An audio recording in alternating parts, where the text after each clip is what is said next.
Bienvenidas, bienvenidos a una emisión más de Cultura del Derecho. El día de hoy vamos a hablar sobre una película muy reflexiva, sobre una serie de la conquista de los derechos humanos, y me refiero a La Voz de la Igualdad, en una película en donde la protagonista es la jueza Ruth Bader Ginsburg y todo lo que lleva en sí, y para ello me acompaña un querido amigo, Fernando Gesto. Fer, un placer tenerte el día de hoy aquí en Cultura del Derecho. Hombre, Diego, muchas gracias por la invitación y es un gusto aquí compartir algunas reflexiones con el auditorio. Platícanos un poco de esta película y del personaje principal.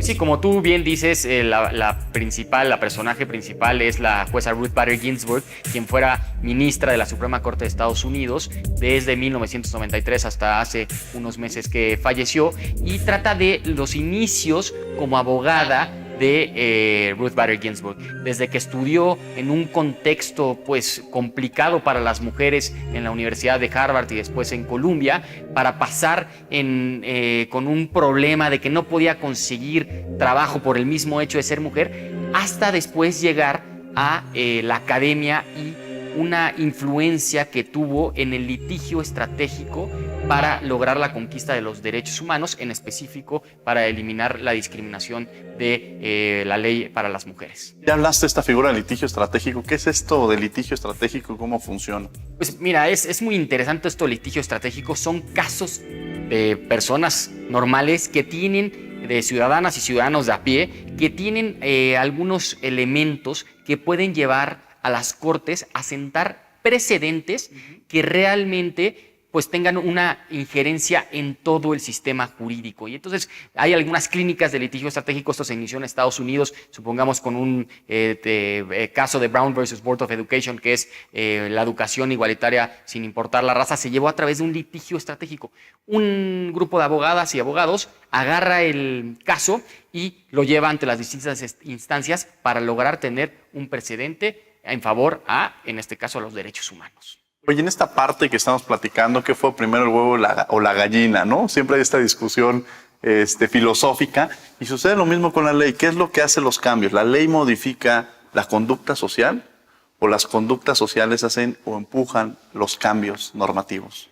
Bueno, como sabemos, el derecho es una rama dinámica, ¿no? Siempre debe de ir ajustándose a la realidad social. No puede quedarse, porque si la realidad social va más allá, pues el derecho no puede quedarse atrás. Pero hay veces en donde la realidad social, o a lo mejor desde el punto de vista de las mayorías, están resistentes a estos cambios. Y no por eso no tiene que haber cambios en la sociedad. No porque las mayorías no quieran hacer cambios, quiere decir que puede haber pues discriminación hacia minorías. Y entonces ahí es donde entra el derecho y puede tener realmente una influencia importante en los cambios sociales. El derecho como una herramienta de cambio social. Y en esos cambios sociales me parece que hay ciertos elementos que se tienen que considerar, que platicábamos, referente a que si se hace el cambio de una ley, pues debe haber una disposición política por parte del gobernante vinculada y relacionada con la participación social. Es decir, si hay un gobierno conservador con una sociedad liberal, pues difícilmente se puede hacer este cambio, o viceversa. Si hay una sociedad conservadora, aunque el gobernante quiera hacer cambios, pues se tienen que generar estas combinaciones de alguna manera. ¿Qué otros elementos consideras que son importantes para realizar o modificar leyes en un momento determinado y la evolución que se va teniendo con ellas? Yo creo que es muy importante el papel del Poder Judicial en esto. Como tú bien lo dices, pues para hacer cambios de leyes necesitas mayorías. Se construyen por mayorías y eso muchas veces es por cuestiones políticas. Y los costos políticos que quieran o no asumir nuestros gobernantes, pues a veces impide que haya estos cambios. Pero el Poder Judicial, que no se rige por mayoría, sino que se rige por la Constitución y por la ley, pues puede llegar a hacer estos cambios a través de casos como el que se analiza precisamente en la película de La Voz de la Igualdad, y que es importante decir que los jueces y las juezas no tienen que responder a unas mayorías, sino tienen que responder a la Constitución y a los derechos humanos. Entonces, yo creo que una cuestión fundamental, si es que no hay voluntad política, si no hay un contexto social, es que a través de los precedentes judiciales se pueda democratizar una sociedad. Aparte de los precedentes judiciales, platícanos más de estos cambios que se van generando, algunos ejemplos, porque estamos viendo en Estados Unidos, pero llevándolo, también das la materia de sistemas jurídicos en esta figura de derecho comparado. ¿En México también se dan estos casos o vivimos en dos sistemas completamente distintos? Si bien es cierto, vivimos en sistemas jurídicos distintos, hemos tenido nosotros un acercamiento a el sistema de precedente judicial. La reforma del Poder Judicial que se acaba de aprobar en el Congreso de la Unión, pues va hacia que los precedentes judiciales de la Suprema Corte de Justicia sean obligatorios, quitando el tema de la reiteración de tesis por jurisprudencia. Y en México sí hemos tenido estos ejemplos. Supongamos el tema de derechos humanos. El caso de Radilla, que a través de un litigio que llegó hasta la Corte Interamericana de Derechos Humanos y a través de esa sentencia, pues pudimos tener una reforma constitucional, y esto es el claro ejemplo. Lo hemos tenido también en temas de LGBTI, hemos tenido también en temas de aborto, en temas electorales. Supongamos el tema de la paridad de género se dio gracias a una serie de criterios jurisprudenciales que encaminaron a la igualdad sustantiva en la participación política de las mujeres. Entonces, sí tenemos estos ejemplos de precedentes judiciales que cambian nuestro sistema jurídico y que primero va el precedente judicial y después puede venir el cambio legislativo. Claro, ya mencionaba Fernando sobre esta reforma del 2011 que tiene el caso Rosendo Radilla, que tiene una gran importancia. Se me ocurre también la reforma para reconocer los derechos de las trabajadoras del hogar. Vienen en el Poder Judicial y después se empiezan a construir estos cambios. Es decir, no vienen específicamente del Poder Legislativo esperando que el Poder Legislativo actúe, sino también la sociedad ocupa un papel importante y los juzgadores. ¿Cuál es el perfil que debe tener un juzgador? ¿Cuáles serían los elementos que tú... Y digo, somos humanos y son una serie de elementos o características que tenemos, pero elementos básicos que un juzgador debería tener. Bueno, es interesante, ¿no? Y la película nos lo hace ver cómo se forja el perfil de Ruth Bader Ginsburg, que eso detona que sea una de las mentes más brillantes que ha tenido la Suprema Corte de Estados Unidos. Se necesitan perfiles que, en primer lugar, tengan un conocimiento importante del derecho, ¿no? Y entonces lo vemos a través de el estudio que tiene Ruth Bader Ginsburg a través de Harvard, de Columbia. Y después, creo que también hay que tener perfiles que tengan compromiso con los derechos humanos, pero que no, o sea, tenemos que tener una mezcla de perfiles, sobre todo en nuestros tribunales constitucionales, en donde vengan personas de la carrera judicial, es decir, que desde un principio sean jueces, pero también es importante que vengan perfiles que puedan darle una visión distinta a la función judicial, como es el de Ruth Bader Ginsburg. Venía de la academia, porque fue maestra en la Universidad de Rutgers, y después también fue activista social. Formaba parte de una clínica de litigio estratégico, entonces era litigante, y cuando llega a the bench, como le dicen, cuando llega a la silla, pues tenía este bagaje que se lo dio todo el contexto profesional, académico y social en el que creció. Entonces creo que los perfiles deben de tener una mezcla en los tribunales constitucionales, una mezcla de perfiles entre carrera judicial, académicos, litigantes, que también la sociedad civil tenga ahí un piecito adentro de los tribunales constitucionales. Me parece que esto hace equilibrios, ¿no, Fernando? Es decir, no haya una visión exclusiva del Poder Judicial y se cierre por completo la visión de entender de la academia. Me parece que hay muchos juzgadores que vienen de la academia y que han hecho un papel sobresaliente de la sociedad civil. Es decir, no quedarnos siempre encerrados en exclusivamente un carril, que a veces es carril para el Poder Judicial, pero también abrir estas oportunidades para tener una visión mucho más amplia del juzgador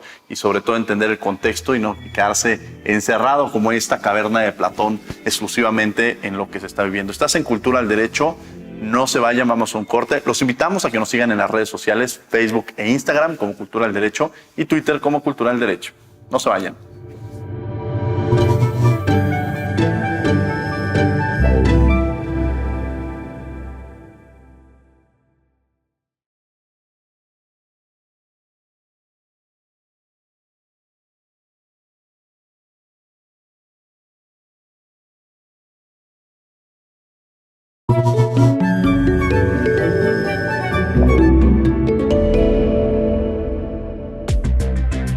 Estamos de regreso en Cultura del Derecho, platicando sobre La Voz de la Igualdad, una película que nos lleva a entender la importancia del litigio estratégico, de la igualdad, ¿no? Y esta parte del papel del juzgador que en un momento dado tiene una gran relevancia y sobre todo de dónde provenga, ¿no? Y en este sentido también de dónde proviene ya elaboramos algunos puntos importantes, pero también estos equilibrios. Me parece que también son importantes que no sea, y lo vemos en la película, un jurado integrado exclusivamente por hombres, sino que se amplíe estas posibilidades en las cuales los jurados sean integrados por hombres y mujeres. ¿Por qué es importante esto? Y sumado a la importancia de juzgar con perspectiva de género, Fernando. Y pues yo creo que, Diego, es muy importante pues que todas las voces estén incluidas en nuestro sistema jurídico. Y entonces, en este sentido, cuando hablan de casos específicos de género y que un jurado va a ser de puros hombres, pues ahí hay una cuestión que no se podría juzgar desde un principio con una perspectiva, una visión de mujer, una perspectiva de género. Y es importante que todas y todos los jueces tengan una perspectiva específica en derechos humanos y en los casos específicos de algunos grupos en situación de vulnerabilidad, supongamos en el caso de pueblos indígenas, hay una perspectiva intercultural, ¿no? En el caso de mujeres ya hay una perspectiva de género que ha adoptado nuestro Poder Judicial y que te da una visión mucho más amplia del caso, porque no nada más tenemos que ver la ley, un juez no nada más tiene que ver la ley, un juez también tiene que ser sensible al contexto social, tiene que ser sensible al caso en específico, ¿no? Y entonces, por eso estas herramientas son básicas para cualquier juzgador y juzgadora, ¿no? La perspectiva intercultural, la perspectiva de género, la perspectiva de derechos humanos, siempre tratando de maximizar los derechos humanos de las y los ciudadanos mexicanos. Ahora, pensaríamos que esto se lleva, en el caso de Estados Unidos, en el contexto que se nos presenta en la Corte Suprema, ¿no? Que llega en estos escenarios. Tú te has dedicado a la materia electoral, ese ha sido uno de los caminos que has seguido. En la materia electoral también sucede esto, esta perspectiva, atender con perspectiva de género a los grupos en situación de vulnerabilidad. También tiene que existir esta óptica y algún caso, de alguna manera, que se te ocurra en poner nombres y apellidos, pero que entendamos esta evolución que la materia electoral ha empujado. No, totalmente, ¿no? Creo que hay, pues cada vez hay más casos en donde se están ampliando y maximizando los derechos políticos de las y los mexicanos. El caso de los pueblos y comunidades indígenas, donde hoy están reconocidos sus sistemas normativos como parte del sistema jurídico mexicano para elegir a sus representantes. También el tema de las acciones afirmativas, lo que decía desde la paridad de género no fue casualidad, fue a partir de la construcción de cuotas y a partir de criterios jurisprudenciales como el tema de la alternancia, como el tema de la fórmula del mismo género, el caso Juanitas, ¿no? Ese caso donde la propietaria era una mujer y el suplente era un hombre, renunciaba la propietaria y entraba el suplente hombre y era una simulación de los partidos políticos, y fue gracias a casos que llegaron al Tribunal Electoral que se logró construir un piso mínimo para la participación política de las mujeres. Y hoy en día hemos ido más allá. El tema de la paridad en las gubernaturas fue un caso de litigio estratégico. Hoy en las elecciones de 2021 se tienen 15 gubernaturas, de las cuales en 7 tiene que haber candidatas mujeres. Y eso fue a través del litigio estratégico y ya ha llegado más allá ya para reconocer derechos políticos de la comunidad LGBTI, de los afromexicanos que han estado invisibilizados y también de los migrantes mexicanos y mexicanas. Sí, esta figura de las acciones afirmativas, algunos lo mencionan como discriminación positiva. A mí me gusta ocupar esta figura de acciones afirmativas en donde lo que se busca es un piso parejo, ¿no? Se dice, bueno, es que ¿por qué se le va a dar, se va a abrir una convocatoria para juezas y en donde no puedan participar los hombres? Eso es discriminación hacia los hombres. No, de ninguna manera. No podemos hablar de que hay una discriminación cuando no se encuentra un piso parejo. Lo que buscan esas acciones afirmativas es establecer mecanismos de participación en donde ahorita tenemos un Congreso en el donde 50% son mujeres y 50% son mujeres.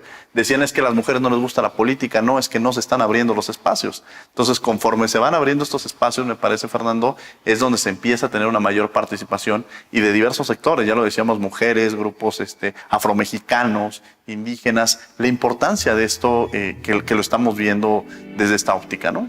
Y otra vez, Diego, creo que el cambio social se da muchas veces a través del derecho, y eso es lo que está pasando, ¿no? A través de, supongamos en el tema electoral, a través de acuerdos del Instituto Nacional Electoral, a través de sentencias del Tribunal Electoral, se ha logrado pues hacer más inclusivos a los procesos electorales, y eso nos va a llevar a que tengamos representantes de estos grupos de situación que han sido históricamente pues discriminados, que estén en la toma de decisiones, y entonces que se visibilicen esas agendas que de pronto pues en las mayorías, en estos gobiernos de mayorías, no están como prioritarios, ¿no? Claro, ¿qué otros elementos vemos en esta película de La Voz de la Igualdad que sería importante atender y que además relacionarlos con el contexto mexicano? Yo creo que es muy relevante el papel que tenemos las y los abogados en una sociedad. Es decir, tenemos un compromiso, porque hablan mucho de la ética de un abogado, de la ética de un juzgador y juzgadora, pero también de los litigantes. Y creo que es una película que cualquier estudiante de derecho tiene que tener de cabecera para saber que el trabajo que puede tener un abogado puede tener una incidencia directa en nuestra sociedad, ¿no? Entonces, en ese sentido, creo que el mensaje es totalmente relevante en tener también importancia en que, ok, nosotros, las y los abogados, tenemos a nuestros representados y somos litigantes, y a partir de ahí, pues no hay que olvidar que todo el derecho está construido alrededor de las personas. Entonces, ¿cómo casos en específico, ¿no? Yo siempre digo que hay un binomio entre la ciudadanía, la sociedad, y los jueces y las juezas, porque si los jueces no tienen y las juezas no tienen casos que les lleguen a sus tribunales, pues no podrían sentar precedentes judiciales. Entonces, tenemos que tener como abogadas y abogados esta visión de que nuestros casos pueden llegar a sentar precedentes que cambien a una sociedad. Esta conversación que llega a tener la jueza con su hija, ¿no? Referente a la película, al libro Matar a un ruiseñor, donde dice es un buen abogado, no es un buen abogado el protagonista por cómo actúa. Ella dice es un mal abogado porque no se apega a las leyes, y la hija dice, bueno, se está apegando a la justicia. Esta discusión permanente que existe entre las leyes, acotarla específicamente, pero también cómo la ley se va modificando, y me parece que esta conversación nos lleva al entenderlo como este cambio constante que se está dando en la misma, ¿no? Sí, es interesantísimo, y ahorita que lo mencionas, Diego, me pongo a ver que las tres corrientes principales del derecho, lo que conocemos como el juspositivismo, el jusrealismo y el jusnaturalismo, están impregnadas en la película. Primero, el juspositivismo en el sentido que los jueces, cuando les presenta el caso Ruth Bader Ginsburg, dice, pues, ¿quieres tirar 100 años de precedentes judiciales? Entonces, el stare decisis, ahí con lo que dice el precedente judicial, es lo que tenemos que hacer. Pero después también está el realismo jurídico que dice Ruth Bader Ginsburg en su argumento.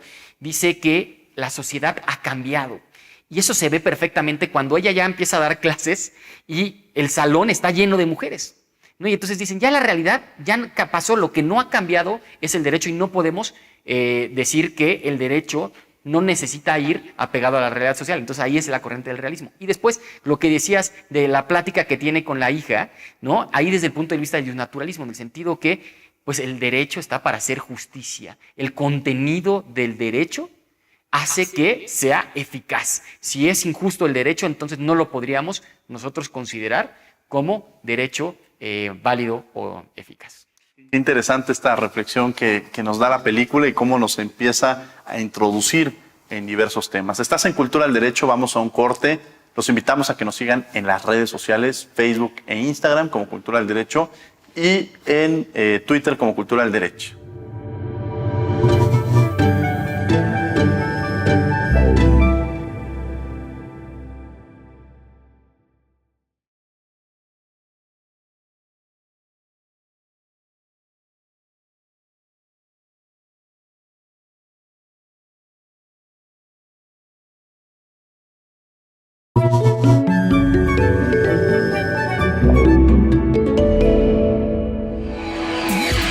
Estamos de regreso en Cultura del Derecho y bueno, platicando sobre esta película La Voz de la Igualdad con Fernando Gesto.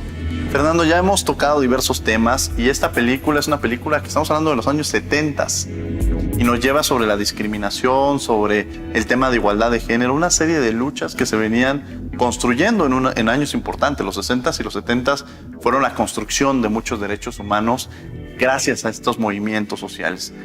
¿Siguen siendo vigentes estos movimientos? ¿Siguen siendo vigentes estas luchas sociales o ya se quedaron atrás?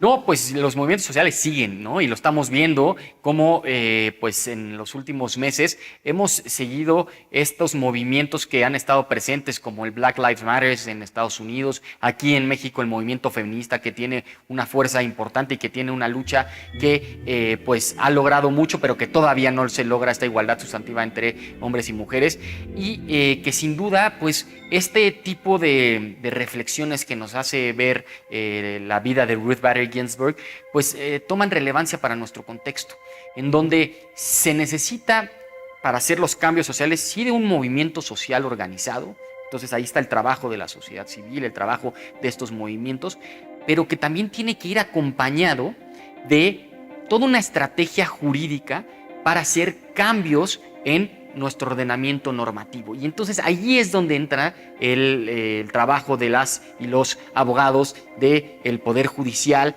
del legislador, porque bueno, también tenemos que saber que el Poder Judicial no es omnipotente, ¿no? Tiene sus límites, no es la eterna discusión entre si es un legislador positivo o negativo. Yo lo veo más como que el Poder Judicial es un socio del legislativo, ¿no? Tenemos que caminar hacia una construcción de eliminar cualquier discriminación que exista en la ley para que entonces eso pueda ser reflejado en nuestra sociedad. ¿Alguna conclusión con algo con lo que quieras cerrar, Fernando? Pues nada más recordar y dejar claro este papel fundacional, fundamental que tenemos nosotros los abogados y las abogadas para los cambios sociales, y también el tema que a través de las decisiones de una corte se pueden democratizar sociedades. Y eso es el claro ejemplo de lo que vimos en la película, y posteriormente, si se quieren meter un poco más a la vida de Ruth Bader Ginsburg, les recomiendo también que vean su documental que se llama La Jueza, y que también te dice ya su parte como ministra, ¿no? Entonces, a través del derecho se pueden hacer cambios sociales. ¿Cuál fue el papel más importante que llevó a cabo como ministra, o por qué es tan reconocida a nivel mundial? Pues porque ella llegó a romper con el paradigma, a partir desde el litigio, logró tener casos importantes que rompió con la discriminación basada en el sexo en las leyes de Estados Unidos, y cuando llegó jugó un papel preponderante en el ala liberal de la Suprema Corte de los Estados Unidos, ¿no? A través de opiniones de la mayoría, pero también de opiniones, de votos particulares que ella emitió, ¿no? La famosa frase de que yo disiento de Ruth Bader Ginsburg logró romper paradigmas en el sistema jurídico norteamericano. El equilibrio, rapidísimo para cerrar, entre liberales y conservadores, ¿por qué es importante que exista este equilibrio en la Corte? Pues sí, en Estados Unidos no tienen miedo de que haya, no de que estén localizados con partidos políticos, sino con corrientes ideológicas. Entonces, siempre en la Corte de Estados Unidos hay un equilibrio entre los liberales y los conservadores. Hoy, desafortunadamente, no sé si desafortunadamente, pero sí para las aspiraciones de los liberales, hay más juezas y jueces, ministros y ministras conservadores, y que puede traer un retroceso a la consecución de batallas y de logros que han dado algunos casos de la Suprema Corte, como supongamos el Wade versus Roe, Roe versus Wade, perdón, que es el tema de aborto. Pues esto, si una corte conservadora lo echa para atrás, pues es un retroceso a los derechos humanos de las mujeres. Fernando, muchas gracias por haber estado con nosotros en Cultural Derecho. No, muchísimas gracias a ti, Diego, y de verdad ha sido un placer compartir contigo estas reflexiones. Muchas gracias a ustedes por haber estado con nosotros. Los invitamos al material extra que tenemos en las redes sociales. La Voz del Alebrije la pueden encontrar allá, y nos vemos en una siguiente emisión.